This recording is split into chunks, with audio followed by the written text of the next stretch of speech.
বুখারী কলন্দর রাহমাতুল্লাহ আলাইহি পানিপথের যখন কালেমার দাওয়াত দিতে আসলেন,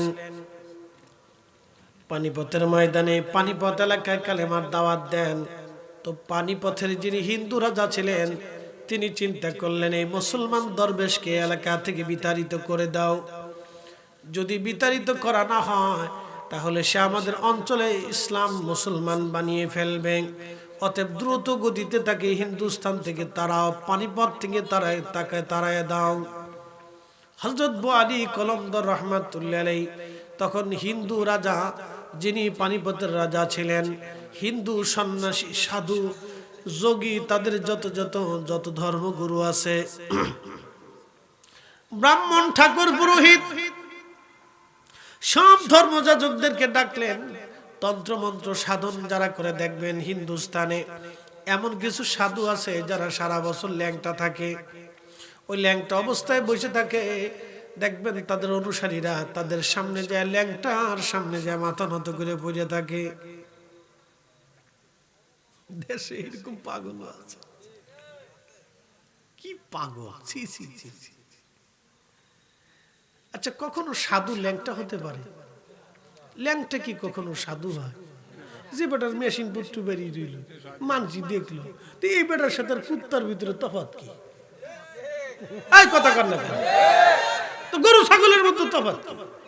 এটার মেশিন পত্র বেরিয়ে দিয়েছে, হাতের সামনে দিয়ে সেজদা দিতেছে।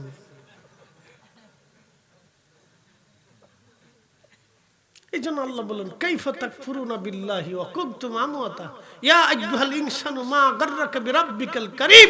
হে মানুষ, তোমাকে কেসে আমি আল্লাহ থেকে জুদা করলো বলো? আল্লাযী খালাকাকা, আমি তোমাকে সৃষ্টি করেছি, ফাসাওয়াকা ফাআদালাক, তোমাকে সুবিন্যস্ত করেছি, সুঠাম করেছি, তোমার যা যা প্রয়োজন ছিল সব আমি তোমাকে দিয়েছি। একসাথে বলবেন আল্লাহু আকবার। বুঝতে কষ্ট হচ্ছে আপনাদের?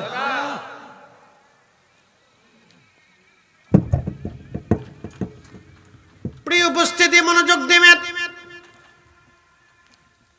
হযরত বুখারী কলন্দর রাহমাতুল্লাহ আলাইহিকে হিন্দুস্তান থেকে তাড়িয়ে দেওয়ার জন্য সাধু সন্ন্যাসী যোগী হিন্দু ব্রাহ্মণ পুরোহিত যা ছিল সব আসছে রাজ দরবারে।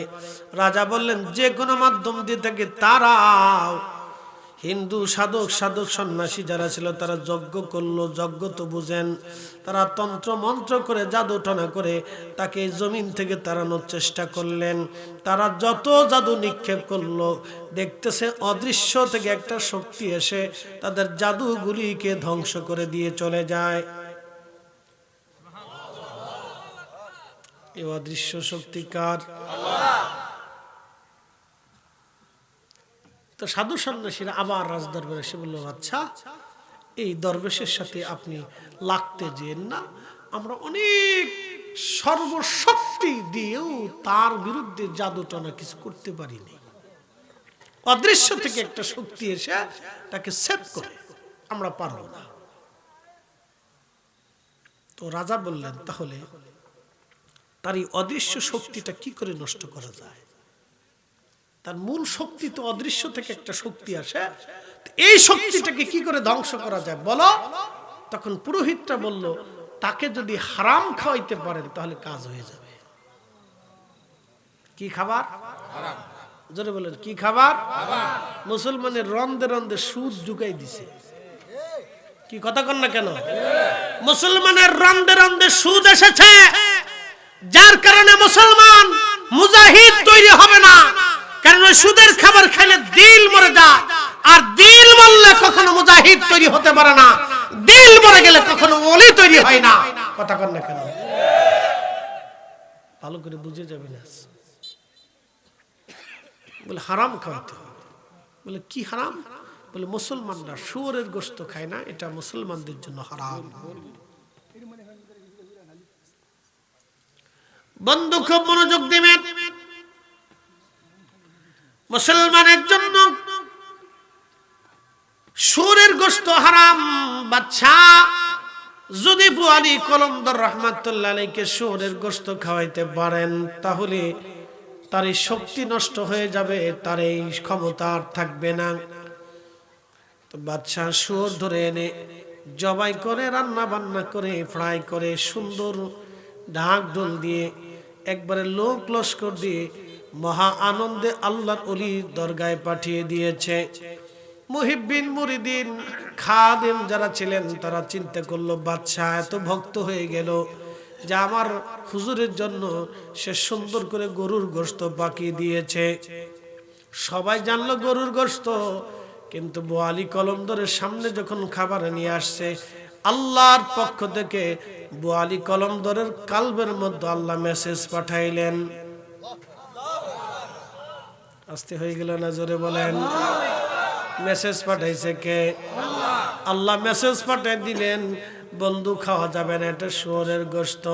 বোয়ালি কলমদর ডাক দিলেন, হে রাজার লোকজন, তোমরা যারা আজকে গরুর কথা বলে শুয়োরের গোশত নিয়ে আসছো, এই গোশত ফেরত পাঠাইলাম, তোমার রাজাকেই খেতে বলো। বোয়ালি কলমদর শুয়োরের গোশত খায় না। একবার জোরে বলা যাবে কি আল্লাহু আকবার? সেই দিন যদি বোয়ালি কলমদরের কালব জানতা না হতো, তাহলে আজকে ওই পানিপথে কালেমার স্বাদ মুসলমান পেত না। খাজা বাবা আজমিরে যদি আনা সাগরের পানি একটা লুটার ভিতরে নামতেন, পানিপথের প্রান্তরে যদি ধুলি নিক্ষেপ না করতেন, তাহলে মুসলমান আজ কালেমার স্বাদ পেত না। শাহজালাল ইয়ামানি জায়নামাজ বিছাইয়া যদি সুরমা নদী পার না হতেন, তাহলে আজকে আপনারা কালেমার স্বাদ পেতেন না, কালেমা বুঝতেন না। যারা আউলিয়া একরামগণকে অস্বীকার করে, আমি মনে করি তারা নিজের বাপকে অস্বীকার করেছে।